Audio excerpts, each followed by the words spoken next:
주신 하나님의 말씀은 데살로니가 전서 5장 19절부터 22절까지 말씀입니다.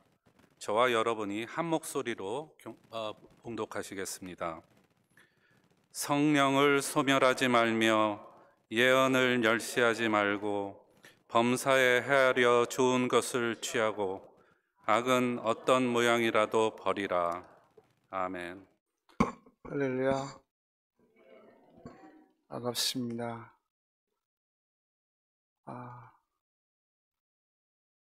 베들교회 우리 또 목사님께로부터 사랑을 많이 받았던 사람입니다. 교회로부터 사랑을 많이 받았었고요. 오래간만에 뵙습니다. 감사합니다. 잠시 기도하겠습니다. 하나님, 부족한 것이 말씀을 들고 주의 몸된 교회에서 태어납니다. 하나님 붙들어 주시고 함께해 주옵시며 귀한 시간 부족한 종이나 함께 참석해 하나님 앞에 예배하는 하나님의 존귀하신 자들에게도 은혜 베풀어 주셔서 하나님께서 원하시는 귀한 삶을 살아갈 수 있는 우리 모두가 되게 하옵소서. 감사하고 거룩하신 예수님의 이름으로 기도하옵나이다. 아멘. 함께 합독하신 본문 말씀 가지고 은혜 누리기라는 제목으로 하나님께서 주신 은혜를 나누려고 합니다. 인도의 유명한 디자이너이자 모델인 크리스타 로드리게스가 남긴 페이스북의 글인데요, 그가 암에 걸려 임종 직전에 사람들이 읽기를 바라면서 글을 올렸다고 합니다. 보신 분들도 많이 계실 것 같은데요, 9가지인데 제가 다 읽지는 않고요, 몇 가지만 추려서 읽겠습니다. 나는 지구에서 가장 유명한 차를 갖고 있다. 그러나 나는 병원 휠체어에 앉아 있다. 나의 집에 디자인이 다양한 옷과 신발, 장식구 등 비싼 물건이 많이 있다. 그러나 나는 병원의 하얀 환자복을 입고 있다. 나의 집은 왕궁처럼 크고 대단한 집이다. 그러나 나는 병원 침대 하나만 의지해 누워 있다. 나는 보석으로 장식된 머리 장식품이 많이 있다.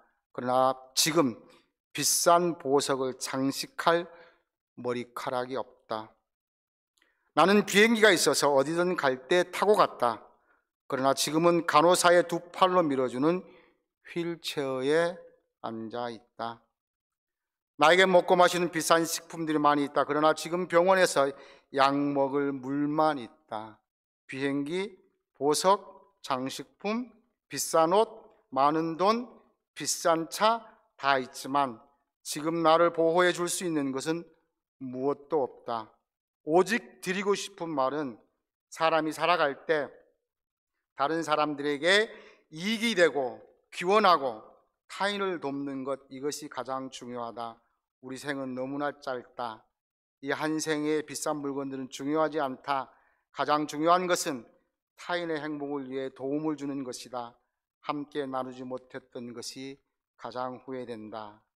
이런 메시지를 남기고 이틀 후에 운명했다고 합니다. 없어서 못 먹고 못하는 것 참 안타깝습니다. 그러나 많은 것을 가졌음에도 풍족함에도 그것을 자기 것으로 삼지 못하는, 즉 누리지 못하는 사람은 더더욱 안타깝습니다. 누리다는 동사는 생활 속에서 마음껏 즐기거나 맛보다라는 뜻이 있습니다. 충분한 향락이라는 뜻이 있는 헬라어 단어이기도 합니다. 있는 그것이 진정 나의 것이 되는 것이 누리는 것입니다. 말씀 한 곳 우리 함께 찾아보시겠습니다. 전도서 3장 13절 말씀, 제가 지는 성경은 구약성경 951페이지인데요 전도서 3장 13절 말씀 우리 한번 같이 찾아보실까요? 찾으셨습니까? 그러면 제가 함께 찾으셨으면 같이 보시고요. 전도서 3장 13절 말씀인데요. 제가 지은 성경 956페이지입니다. 찾으셨으면 같이 읽겠습니다. 사람마다 먹고 마시는 것과 수고함으로 낙을 누리는 그것이 하나님의 선물인 줄도 또한 알았도다. 예, 감사합니다. 사람마다 먹고 마시는 것과 수고함으로 낙을 누리는 그것이 하나님의 선물인 줄도 또한 알았도다. 우리가 누릴 수 있는 것은 하나님의 선물이랍니다. 아시고 계셨습니까? 하나님의 선물. 디모데전서 6장 17절에 또 이렇게 말합니다. 내가 이 세대의 부한자들을 명하여 마음을 높이지 말고 정함이 없는 재물에 소망을 두지 말고 오직 우리에게 모든 것을 후이주사 누리게 하시는 하나님께 두라라고 말씀합니다. 모든 것을 후이주사 누리게 하시는 분이 하나님이시랍니다. 우리는 그분을 아버지로 두었는데 그만큼 누리고 계신가요? 뭔가를 소유하는 것도 정말 좋은 일이지만 비록 적은 것일지라도 소유한 그것을 누리는 것은 더더욱 좋은 것이라는 말씀입니다. 저와 여러분, 우리에게 있는 모든 것은 하나님께로부터 왔습니다. 하나님께서 섭리 가운데 은혜로 허락하신 것임을 꼭 기억하십시다. 무엇이 은혜인가요? 우리가 이 말에 답을 찾으려면 우리가 무엇을 향해 가고 있는가를 먼저 생각해야 합니다.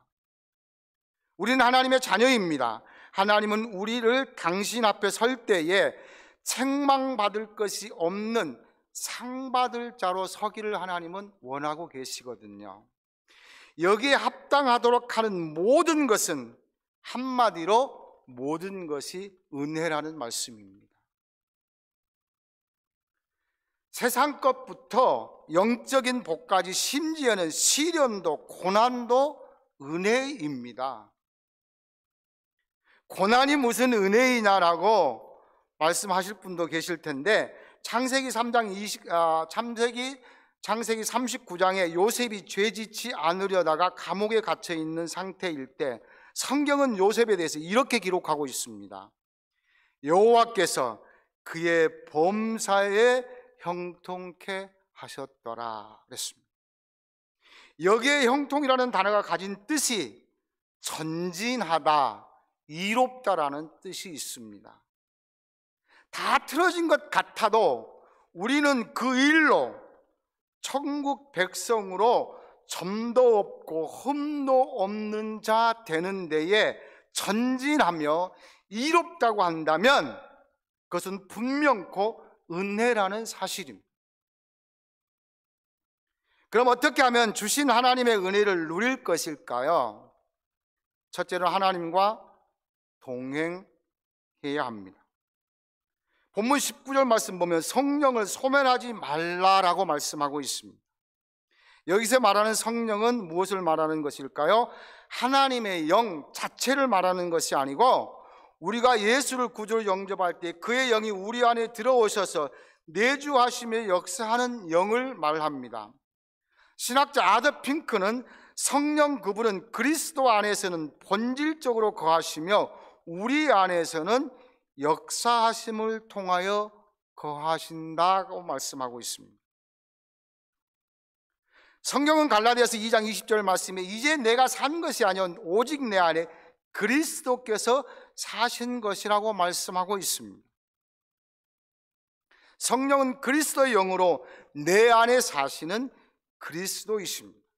그 영이 우리가 보고 들음을 통해 우리의 지성, 감성, 의지를 터치하셔서 하나님의 자녀로서 은혜 받은 자답게 살기를 원하는 마음을 갖게 하신다는 겁니다. 이때 우리 속에서 나타나는 현상, 즉 변화, 열매 등을 말합니다. 이것은 우리의 눈에 보이는 것과 함께 우리의 깨달음, 감동, 회개와 결단도 다 포함합니다. 즉 우리의 삶을 거룩하게 지탱해주는 경건한 모습을 의미한다라고 말할 수 있습니다. 여기에서 소멸이라는 단어는 끄다, 억제하다, 억누르다는 뜻이 있습니다. 피조물인 인간이 어떻게 창조하신 하나님의 영을 소멸할 수 있겠습니까?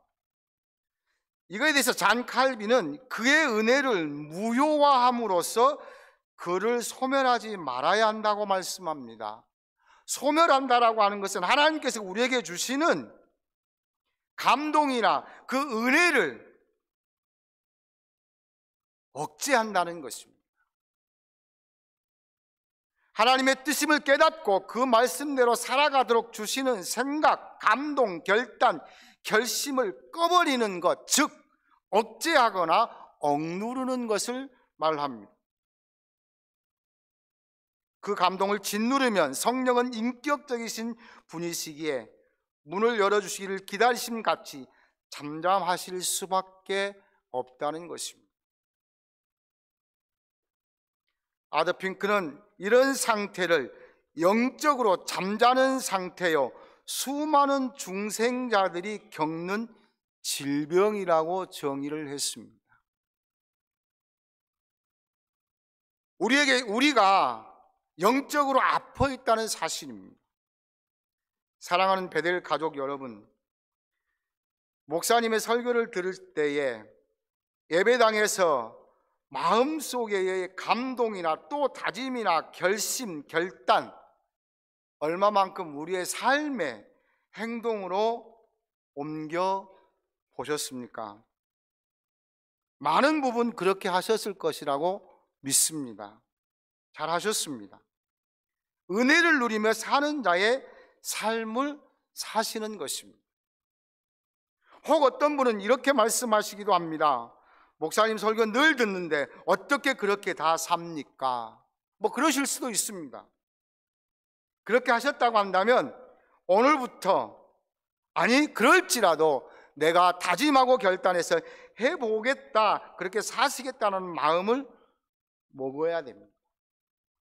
못 하셨어도 좋습니다. 오늘부터 하시면 됩니다. 잘 안 되시거든 무릎을 꿇고 간구하십시오. 그러면 주님께서 그렇게 감당하시는 힘을 주실 것입니다. 하나님의 은혜를 누리는 두 번째는 예수 안에 거하는 것입니다. 너무나 식상한 말이고 또 그 말이냐, 그럴지라도 목사의 설교는 그런 말을 할 수밖에 없습니다. 또 우리는 그런 삶을 살아야만 됩니다. 예언을 멸시하지 말라는 말씀과 예언을 멸시하지 말라는 말씀은 함께하라는 말씀입니다. 첫째가 내적인 역사였다면 두 번째는 기록된 말씀, 외적인 것이라고 말할 수도 있을 것입니다. 말씀으로 이 땅에 오신 예수님, 그분은 우리의 주인으로 이 땅에 오셨습니다.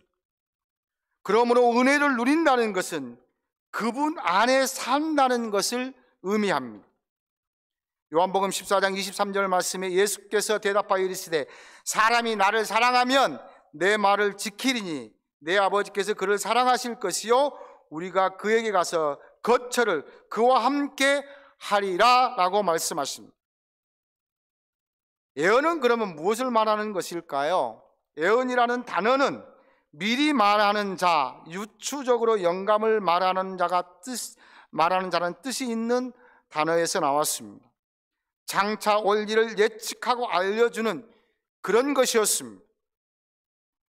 지금처럼 하나님의 계시가 일목요연하게 정리된 성경이 없을 때이니까 데살로니가 교회 상황에 있어서는 주님 재림에 관련해서 말하면 피부에 와 닿지 않는 거예요.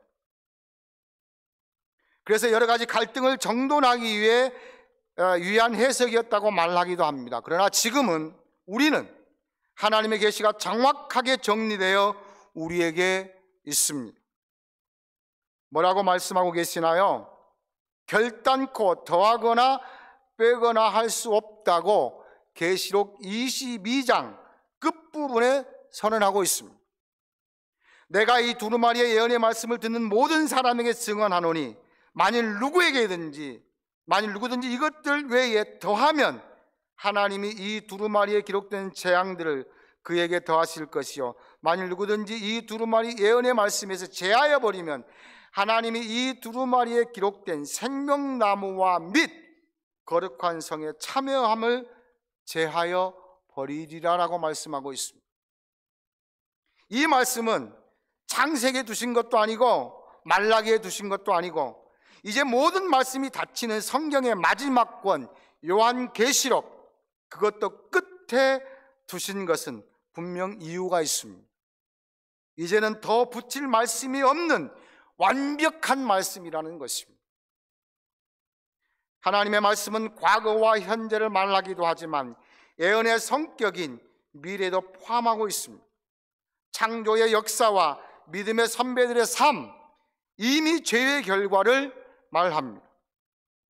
현재 우리가 어떻게 살아야 할 것을 정확하게 안내합니다. 그래서 시편 기자는 주의 말씀은 내 발의 등이요 내 길의 빛이니이다 라고 고백했습니다.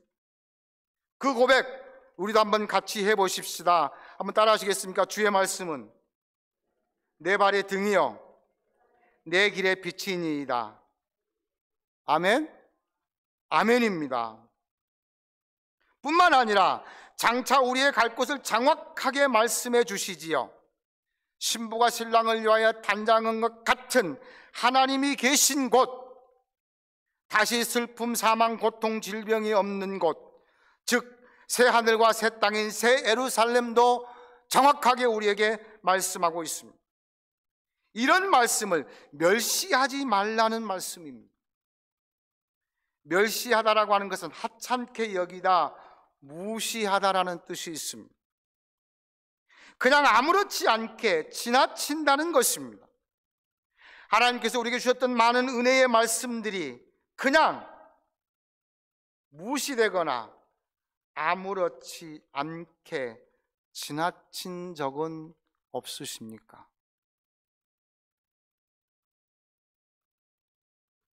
말씀하시는 예수님을 한쪽에 몰아놓지는 않았느냐는 말씀입니다. 지금 상황, 여건, 나의 형편, 처지 생각하다가 내일이라고 미루며 게으름 피우다가 말입니다.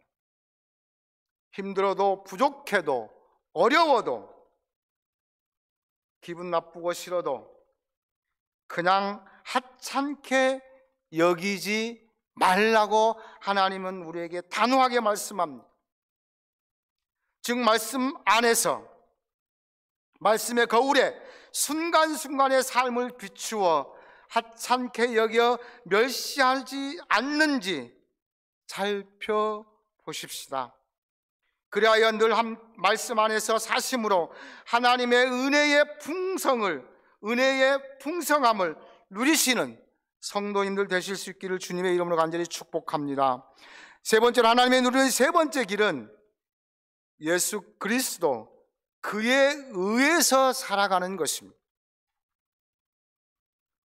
취하고 버리는 것인데요, 내가 받은 하나님의 최고의 은혜는 죄로 죽었던 영혼이 죄와 상관이 없는 의인이 된 것입니다. 그러므로 은혜를 누리려면 죄를 멀리하며 살아가야 합니다. 오늘 본문 21절 22절 말씀 한번 같이 다시 보실까요? 앞에 떴는데 21절 22절입니다.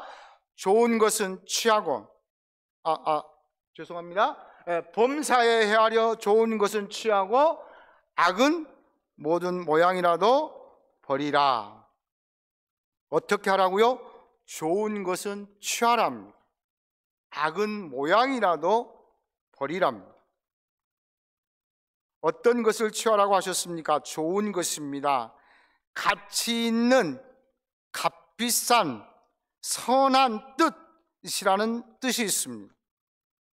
어떻게 좋은 것을 취하라고 말씀합니까? 범사에 헤아려 보고 정확하게 조사하고 시험해 보라는 뜻이 있습니다. 우리는 두 가지 법을 적용받으며 살아가고 있습니다. 세상 법과 하나님의 법입니다. 두 가지 관점을 가지고 볼 수 있습니다. 세상적 관점과 영적 관점. 그래서 어떤 관점으로 보느냐에 따라서 우리에게는 너무나도 다른 가치로 우리에게 다가올 수 있기 때문입니다. 성경은 이렇게 말합니다. 영적인 것과 육적인 것, 영과 육, 썩어질 것과 영원한 것으로 구분합니다. 땅에 발을 딛고 살아가기에 세상적인 것, 육적인 것, 비록 썩어질 것이지만 전혀 무시하며 전혀 상관없이 살아갈 수는 없습니다. 아니요. 여러분에게 있는 것 귀하게 여기시고 소중하게 다루십시오. 비록 썩어진 것일지라도 하나님의 선물입니다. 그러나 어떤 것에 더 비중을 두어야 하는가, 무엇에 우선권을 두어야 하는 것인가는 자명합니다. 왜냐하면 우리는 이 세상에 잠깐 지나가는 나그네이기 때문입니다. 우리는 성도이기 때문입니다. 장차 영원한 나라를 유업으로 받을 자들이기 때문입니다. 무엇보다 영벌을 받을 우리가 죄 사함 받아 영생의 복을 받았기 때문입니다. 천국 소망하면서 살아가기 때문입니다. 그럼 무엇이 좋은 것입니까?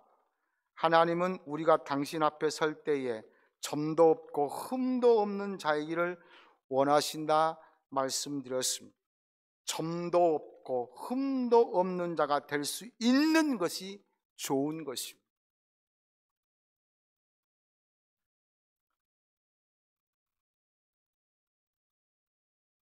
좋은 것을 취해야 되는데 여기서 말하는 취하다는 단어는 그냥 선택한다라고 아니라 다른 것을 붙잡고 싶은 유혹을 억누르고 물리치면서 그것을 붙잡아야 한다라는 뜻이 있는 단어입니다. 여러분 딱 보았을 때에 우리가 다른 것을 붙잡고 싶지만 이게 가치 있는 것이어서 그게 좋을 것 같아서 그걸 붙잡고 싶지만 우리가 선택해야 될 것은 그것이 아니라는 것을 우리에게 말씀해 주는 단어가 오늘 여기에 나와 있는 단어입니다. 취하다는 단어.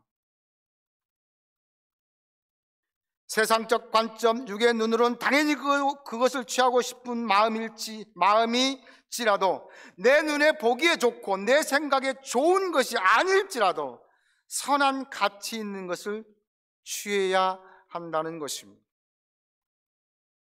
우리의 선택 기준을 말씀하고 있습니다. 쉽지 않습니다. 유혹을 느낄 수 있다는 것입니다. 그럼에도 우리는 가치가 있는 걸 취해야 하는 이유는 그것이 우리가 받을 은혜를 누릴 수 있게 하기 때문이라는 것입니다. 또 이렇게 말씀합니다. 악은 어떤 모양이라도 버리라. 여기서 악은 큰 고통에서 생겨나온 단어입니다. 악은 좋은 것과 나쁜 것의 개념도 되지만 고통이냐 평안이냐를 근거로 쓰여진 단어입니다. 고통과 평안 사이에 악이 있다는 것입니다. 다시 말하면 악을 선택하면 고통이고 버리면 평안이라는 것입니다. 어떤 사람에게 고통이 온다고 말씀합니까? 성경 그렇게 말씀하고 있습니다. 죄인이라고요. 이사야 선지자는 57장 말씀에 이렇게 말씀합니다. 죄인은 멸망당하고 심판을 피할 수 없고 마음에 평강이 없다고 선언하고 있습니다. 죄는 사람과 사람 사이에서 일어나라고 할 수 있을지 모르지만 그것을 포함 죄는 하나님과 나와의 관계라는 것 우리는 꼭 기억하셔야 합니다. 요셉이 보디발의 아내와의 사건에서 내가 어찌 하나님께 죄를 지으리까라고 하는 말한 것은 이를 증명한 것입니다. 에베소서 5장 3절 말씀에도 음행과 온갖 더러운 것과 탐욕은 너희 중에서 그 이름조차도 부르지 말라. 이는 성도에게 마땅한 반이라고 말씀하고 있습니다. 우리의 선택, 우리의 생각, 우리의 계획, 우리의 삶, 이 모든 것에서 악은 모양까지도 버리랍니다. 이것이 가능할까요? 너무 하나님께서 엄하게 말씀하신다 생각되지는 않으십니까? 의인은 없나니 하나도 없다고 하셨고, 눈에 보이는 것이, 귀에 들려오는 것이, 마음의 생각까지도 온갖 죄투성인 이 세상에서, 죄가 가능한 세상이라고 하셨는데 어떻게 죄와 상관없이 살아갈 수가 있단 말입니까? 그렇습니다. 이것은 우리끼리는 불가능합니다. 예수 그리스도에 의해서만 가능합니다. 그러므로 우리가 은혜를 누리려고 한다면 예수 그리스도에 의해서만 가능할 수 있다는 말씀입니다. 그분은 친히 죄 때문에 십자가에 죽으셨기 때문입니다. 그래서 우리를 도와주신다고 말씀하고 있습니다. 오늘 본문 다음에 24절에는 이렇게 말씀하고 있습니다. 24절 말씀, 오늘 성경 본문 말씀, 그 다음에 24절 한번 같이 읽어보실까요? 너희를 부르신 이는 미쁘시니 그가 또한 이루시리라. 아멘. 여러분, 우리는 힘들어서 못할지 모르지만 하나님이 우리를 부르신 그분께서 이루신답니다. 여러분, 너무 걱정 안 하셔도 돼요. 하나님만 의지하고 내가 정말 주님과 함께 가겠다라고 한다면 뭐라고 말씀하고 있습니까? 내가 너희를 불러서 세웠기 때문에 내가 이루신다는 거예요. 얼마나 힘이 되는지 알 수가 없어요. 얼마나 위로가 되는지 알 수가 없어요. 우리가 때로는 그것 때문에 고민하는데 하나님이 이뤄주신다는데, 가치 있는 영원한 상급이 되는 것들은 지체 없이 취하시고 고통이 수반되는 악은 모양도 버리시고 이름도 부르지 마십시다. 사랑의 교회를 섬기시던 고 옥하는 목사님의 설교 중에 기준을 낮추면 망한다라고 말씀하시더라고요. 우리의 기준, 여러분, 우리의 기준, 여러분의 기준은 얼마만큼입니까? 나는 정말 내가 할 수 없어서 내가 기준 요만큼 잡았어, 이것만큼 잡았어. 아니에요. 하나님은 저와 여러분에게 죄와 상관이 없는 삶을 살아가기를 원하고 계십니다. 그만큼 기준을 잡으시라는 거예요. 그러면 하나님께서 뭐라고요? 이루신다는 거예요. 이뤄주신다는 거예요. 예수 그리스도에 의해서 사심으로 하나님께서 우리에게 베풀어 주신 모든 평강의 은혜, 주님 오실 때까지, 생명 다할 때까지 누리시기에 부족함이 없는 저와 여러분 되실 수 있기를 주님의 이름으로 간절히 소원합니다. 수영은 몸에 물을 맡길 때에 가능하다고 합니다. 그냥 물 위에 두면 뜬답니다. 그런데 맡기지 못하니까 물속으로 가라앉는다 그래요. 에스겔서 40장 말씀에 보니까 성전에서 나오는 물이 처음 청량할 때는 발목, 다음에는 무릎, 다음에는 허리, 다음에는 건너지 못해 헤엄칠 만큼이라고 했습니다. 우리에게, 사랑하는 성도님, 여러분에게 있는 은혜가 얼마만큼인 것 같습니까? 내 마음대로 행동하기에 전혀 부담이 없는 발목입니까? 아니면 무릎 정도입니까? 아니면 그보다 조금 더 높은 허리 정도입니까? 그럼 얼마만큼이면 온전히 맡기고 헤엄칠 정도라고 하시겠습니까? 지금 우리 모두는 헤엄칠 만큼 은혜가 충분합니다. 온전히 맡기십시오. 이해가 안 되어도 은혜의 말씀에, 용납이 안 돼도 하나님의 주권에, 그리고 누리십시오. 히브리서 11장에 나오는 믿음의 선배들처럼 은혜를 누려보자는 말씀입니다.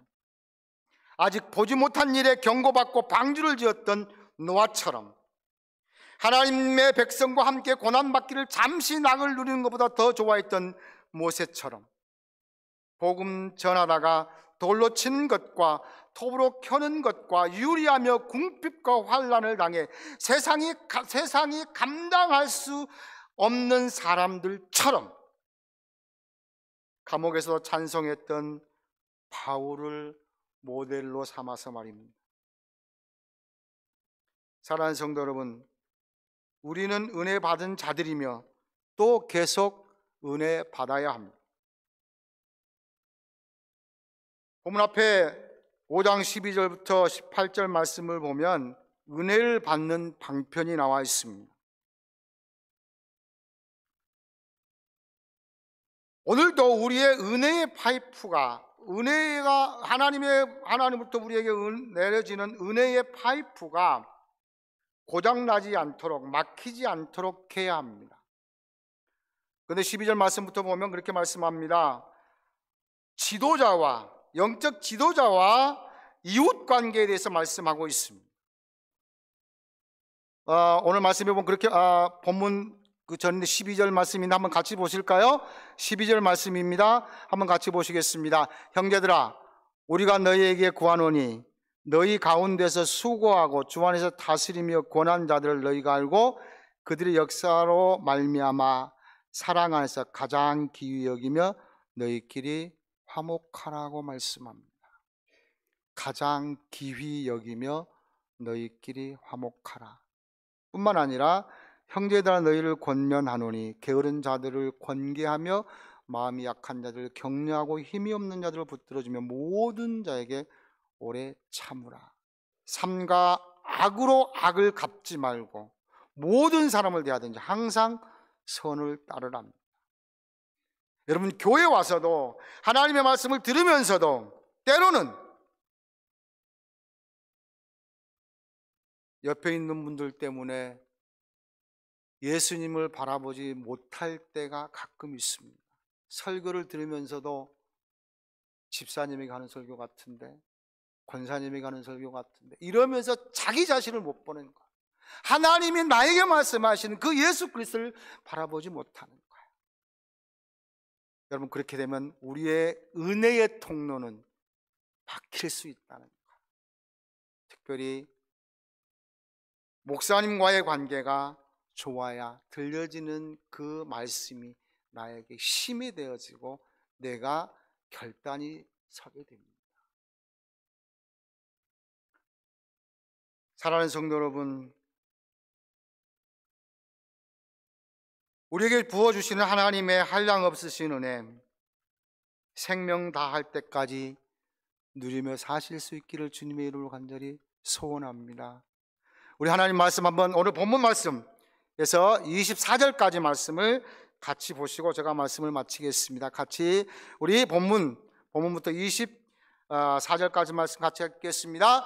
성령을 소멸하지 말며 애언을 멸시하지 말고 범사에 헤아려 좋은 것은 취하고 악은 어떤 모양이라도 버리라. 평강의 하나님이 친히 너희를 온전히 거룩하게 하시고 또 너희의 온 영과 혼과 몸이 우리 주 예수 그리스도께서 강림하실 때에 흠없게 보존되기를 원하노라. 너희를 부르시는 이는 미쁘시니 그가 또한 이루시리라. 아멘. 이 말씀 믿고 오늘 다짐한 각오, 결심, 결단 변함없으시기를 주님의 이름으로 간절히 축복합니다. 기도하겠습니다. 자비로우신 하나님 감사합니다. 하나님의 은혜를 누리는 것에 대해서 잠시 생각해 보았습니다. 주신 은혜 너무 많사온데 하나님, 때로는 이웃 보며 남 보며 형편처지 생각하다가 누리지 못했던 것들 주님 용서해 주시고 오늘부터라도 정말 우리의 삶 가운데서 하나님의 한량없으신 은혜를 마음껏 누리며 살아가는 우리 모두가 되게 하옵소서.